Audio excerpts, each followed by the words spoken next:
अभी रिसेंटली कश्मीर में एक डेडली टेररिस्ट अटैक हुआ था जिसमें 26 टूरिस्ट की जान गई थी।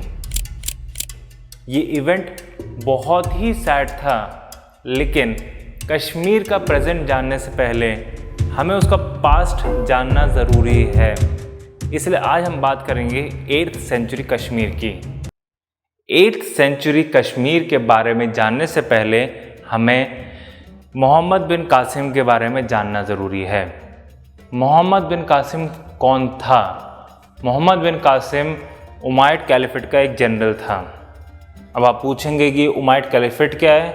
वेल, कैलिफेट एक फॉर्म ऑफ एम्पायर है जो कि रूल किया जाता है कैलिफ से।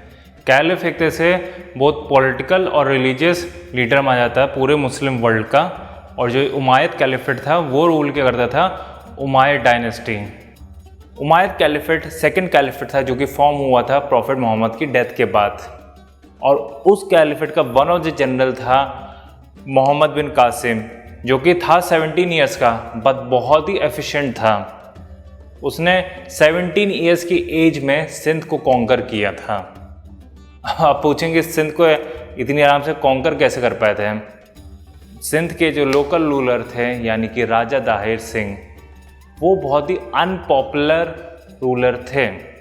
उनकी खुद की ही पब्लिक उनको लाइक नहीं करते थे। तो जब मोहम्मद बिन कासिम सिंध में आए थे तब बहुत ही आराम से इसलिए इन्वेट कर पाए थे क्योंकि लोकल्स ने ही सपोर्ट किया था मोहम्मद बिन कासिम का। और इसी वजह से सिंध बन गया था पार्ट उमायद कैलिफेट का।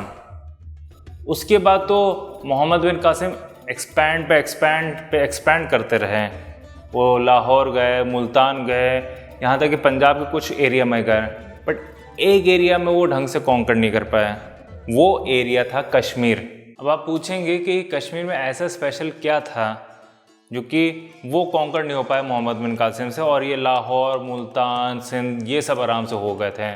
ऐसा नहीं था कि उनके लोकल रूलर्स ने फाइट नहीं दी थी, राजा दाहिर सिंह ने भी फाइट दी थी, लेकिन मोहम्मद बिन कासिम बेटर रहते हैं।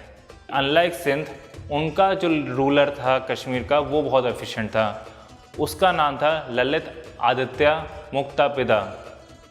उनको कश्मीर का अलेक्जेंडर बोला जाता है। आप पूछेंगे क्यों?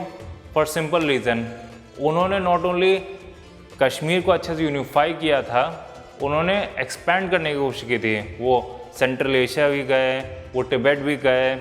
उन्हीं के टाइम पे मर्तंड सन टेम्पल बना था। मोहम्मद बिन कासिम कश्मीर में आए थे और ललित आदित्य को फेस करना पड़ा था। तो क्या क्या उनको फेस करना पड़ा था? वेल, अभी तक मोहम्मद बिन कासिम को बस प्लेन्स एरिया फेस करनी पड़ती थी, डेजर्ट एरिया करनी पड़ती थी, तो उनको वार्म कंडीशंस का, नॉर्मल लैंड की आदत थी। लेकिन कश्मीर पहुँचे तो वहाँ माउंटेन्स थे, वहाँ पर हार्श वेदर था क्योंकि इतना कोल्ड होता था, और उसी का फ़ायदा ललित आदित्य ने उठाया था। उनको क्योंकि माउंटेन्स के रास्ते मालूम थे तो गुरिल्ला वॉरफेयर वो अच्छे से कर पाते थे। प्लस उन लोगों की बॉडी अडेप्ट थी टूवर्ड्स कोल्ड टेम्परेचर। बट वही काफ़ी नहीं था। ललित आदित्य जो थे उन्होंने डिफेंस पर बहुत काम किया था। उन्होंने वेपन्स जो होने चाहिए वो अच्छे थे, उनके आर्मी की ट्रेनिंग अच्छी थी, जो कि ये सब चीज़ें बाकी रूलर्स ढंग से कर नहीं पाए थे। प्लस एज अ रूलर वो इंश्योर करते थे कि उनकी सोसाइटी में यूनिटी रहे। वो हर फेथ का, हर सेक्ट का रिस्पेक्ट करते थे। तो कोई भी लोकल जनता में से कोई भी उनके अगेंस्ट जाना ही नहीं जाता था।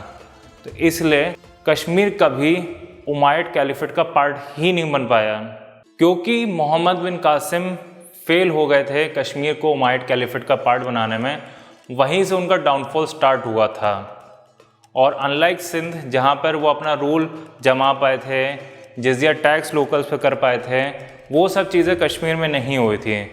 उन चीज़ों से कश्मीर बच गया था उस वक्त। और उसी वजह से अभी भी ललित आदित्य को रिस्पेक्ट किया जाता है और उनकी लेगेसी का पार्ट है मर्तंड सन टेम्पल। तो आज का वीडियो कंक्लूड होता है। नेक्स्ट वीडियो में हम फर्दर हिस्ट्री की बात करेंगे कश्मीर के बारे में। तब तक के लिए आप लाइक, शेयर और सब्सक्राइब करें।